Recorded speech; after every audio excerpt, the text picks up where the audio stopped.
बिस्मिल्लाहिर्रहमानिर्रहीम। लैलतुल क़द्र के ताल्लुक से एक बड़ा ख़ास नुक्ता जो है आप तक पहुंचाना है। पहले तो ये देख लीजिए कि हम जो 27वीं रमज़ान को शब क़द्र मानते हैं और उसमें नमाज़ पढ़ते हैं, वो बुखारी मुस्लिम दीगर तमाम अहादीस से साबित है। गैरों तक ये पैगाम पहुँचाइए। सबसे पहले बुखारी शरीफ की रिवायत देखिए, आप किताबुल मग़ाज़ी में हदीस नंबर 1587 में है। हज़रत अबुल खैर ने सुनाबी से दरियाफ़्त किया कि आपने कब हिजरत की मदीने की जानिब। उन्होंने फरमाया कि हम यमन से हिजरत करके चले, तो जब जुफ़ा के मकाम पर पहुँचे तो एक सवार हमारे पास पहुँचा, जिससे हमने मदीना तैयबा के हालात पूछे। तो उसने जवाब दिया कि 5 रोज़ हो गए जब हमने रसूलुल्लाह सल्लल्लाहु अलैहि वसल्लम को ज़मीन के सुपुर्द कर दिया था। अबुल खैर ने पूछा कि आप शब क़द्र के ताल्लुक से कुछ जानते हैं? उन्होंने फरमाया हाँ। हज़रत बिलाल रज़ी अल्लाह तआला अन्हु जो हुजूर के मौज़्ज़िन हैं, उन्होंने हमसे फरमाया है, हमको खबर दी, उन्हें बताया है कि अन्नहु फी सबी फिल अशरिल अवाखिरी। उन्होंने फरमाया कि हाँ, शब क़द्र रमज़ान के आखिरी अशरे की 7वीं रात है। बुखारी शरीफ की हदीस से जो ये बात साबित है। बुखारी शरीफ की शरह आपके सामने मौजूद है, हदीस नंबर आप नोट कर चुके हैं। उसके अलावा मुस्लिम शरीफ की भी एक रिवायत देख लीजिए, जहाँ पर एक रावी कहते हैं कि मैंने हज़रत काब रज़ी अल्लाह तआला अन्हु से कहा कि तुम्हारे भाई हज़रत अब्दुल्लाह बिन मसूद फरमाते हैं कि जो शख्स तमाम साल क़याम करे वो लैलतुल क़द्र को पाएगा। हज़रत काब ने कहा अल्लाह ताला इब्ने मसूद पर रहम फरमाए। उनका इरादा ये था कि कहीं लोग एक रात पर तकिया करके ना बैठ जाएं, वरना वो खूब जानते हैं कि लैलतुल क़द्र रमज़ान में है और रमज़ान के आखिरी अशरे में है और वो रमज़ान की 27वीं शब है। फिर उन्होंने कहा बगैर इंशाअल्लाह कहे, कसम खाकर कहा कि शब क़द्र रमज़ान की 27वीं शब है। सही मुस्लिम की रिवायत किताब सौम में है, हदीस नंबर 2769 है और ये रिवायत अबू दाऊद में भी मौजूद है। इसके अलावा आप देख लीजिए एक खास रिवायत जो बुखारी शरीफ से आपके सामने मैं पेश कर रहा हूँ। ये बड़ी खास रिवायत है। बुखारी शरीफ की किताबुल ईमान में हदीस नंबर 3535 है। अबू हुरैरा रज़ियल्लाहु अन्हु रिवायत करते हैं कि रसूलुल्लाह सल्लल्लाहु अलैहि वसल्लम फरमाया, मन यकुम लैलतुल क़द्र ईमानन वहतिसाबन गुफिरा लहू मा तक़द्दमा मिन ज़म्बिही। रसूलुल्लाह फरमाते हैं कि जिस शख्स ने ईमान के साथ इखलास सवाब की नीयत के साथ लैलतुल क़द्र में क़याम किया, उसके पिछले तमाम गुनाह माफ कर दिए गए। अब आप बताइए, रसूलुल्लाह फरमाते हैं शर्त यह है कि लैलतुल क़द्र में ईमान के साथ पूरे अकीदे के साथ क़याम करना जरूरी है कि आज की रात ही शब क़द्र।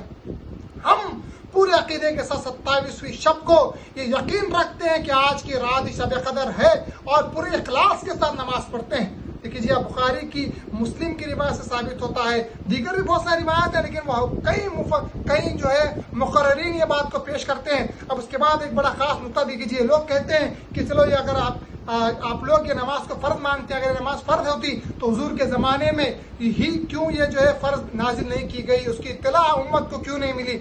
देखिए बात यह है कि हमको ये देखना है कि क्या रसूलुल्लाह के ज़माने के अलावा हुजूर के ज़माने के बाद भी ये मुमकिन है कि फ़राइज़ की तफसीलात उम्मत तक पहुँचे, आए मुमकिन भी है या नहीं। हज़रत सादुद्दीन तफ्तानी रहमतुल्लाह तआला अलैह की किताब है शरह अक़ायद है, उसकी शरह आपके सामने मौजूद है बयानुल फ़वाइद के नाम से। उसमें जो है सादुद्दीन तफ्तानी मुतवफ़्फ़ी 791 हिजरी मेहदी मौद इस्लाम से 200 साल पहले के बुजुर्ग हैं। आप लिखते हैं अल इत्तिलाउ अला तफासील अल फ़राइज़ मुमकिन फ़ी गैर असर नबी सल्लल्लाहु अलैहि वसल्लम। आप फरमाते हैं फ़राइज़ की तफसीलात पर इत्तिला नबी करीम सल्लल्लाहु अलैहि वसल्लम के ज़माने के बाद, उसके ज़माने के अलावा भी मुमकिन है।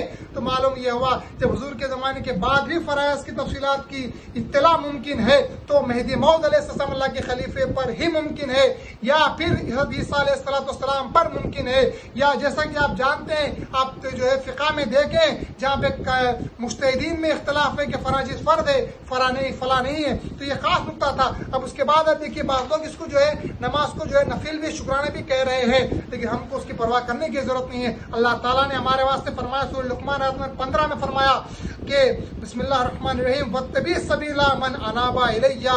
अल्लाह फरमाता है और उसकी राह चलिए जो मेरी तरफ रुजू लाया, उसकी तक़लीद करो जो मेरी तरफ आता है। और हमारे वास्ते सहाबा मेहदी मोहताबीन तबे बुजुर्गान दीन है जो अल्लाह की तरफ गए और हमको उनकी इत्तिबा, उनकी तक़लीद फर्ज है, हमको उनके पीछे चलना जरूरी है।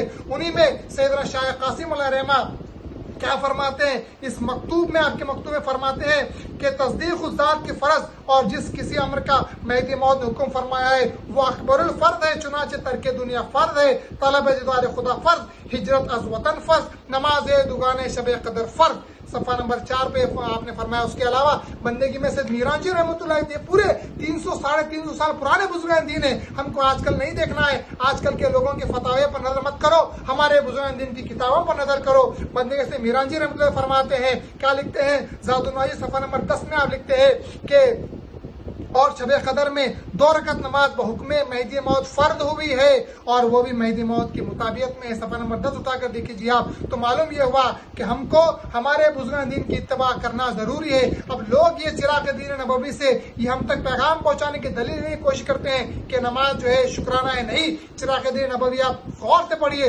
उसमें मेहदी मौत अलैहिस्सलाम का फरमान भी मौजूद है, जो फरमान मतन शरीफ के बाब नंबर 20 में था, जो पुरान उसका था उसमें है, और यही अल मेहदी अल मौत किताब में भी है और यही चिराग नबवी में भी है। सफ़ा नंबर 74 पर मेहदी मौद अलैहिस्सलाम का फरमान है। मेहदी मौद ने नमाज पढ़ी, पलट कर बंदगी में आपको देखा और फरमाया ईरा बजाए फर्द एन बाय शुमर और हमा का लाजिमस के अदा कुनंद, फरमाया कि ये इसको बजाय फर्द एन शुमार करना चाहिए, सब पर लाजिम है कि इसको अदा करे। उसके नीचे लिखा हुआ है चिराग नबवी में कि इस नमाज के ताल्लुक से ग्रोह में 2 तरीके की तकलीफ चलती आ रही है। एक फर्द ऐन जानते हैं और उसकी नीयत में नहीं कहते, दूसरे फर्द ऐन जानते हैं और नीयत में भी कहते हैं। तो जानना तो दोनों में है, एक में कहना है और बाज नहीं कहते, हमको कहना भी है। शाह कासिम की किताब से, बंदगी में से मीरांजी रहमतुल्लाह की किताब से बात साबित हो गई। और बहरहाल अल्लाह तबारक व तआला से दुआ है कि अल्लाह तबारक व तआला ये रात में पूरे ईमान और अकीदे के साथ हमको इस रात में क़ियाम करने की तौफीक अता फरमाए और अपने दीदार से मुशर्रफ फरमाए। आमीन सुम्मा आमीन। व आखिर दावाना अल्हम्दुलिल्लाहि रब्बिल आलमीन।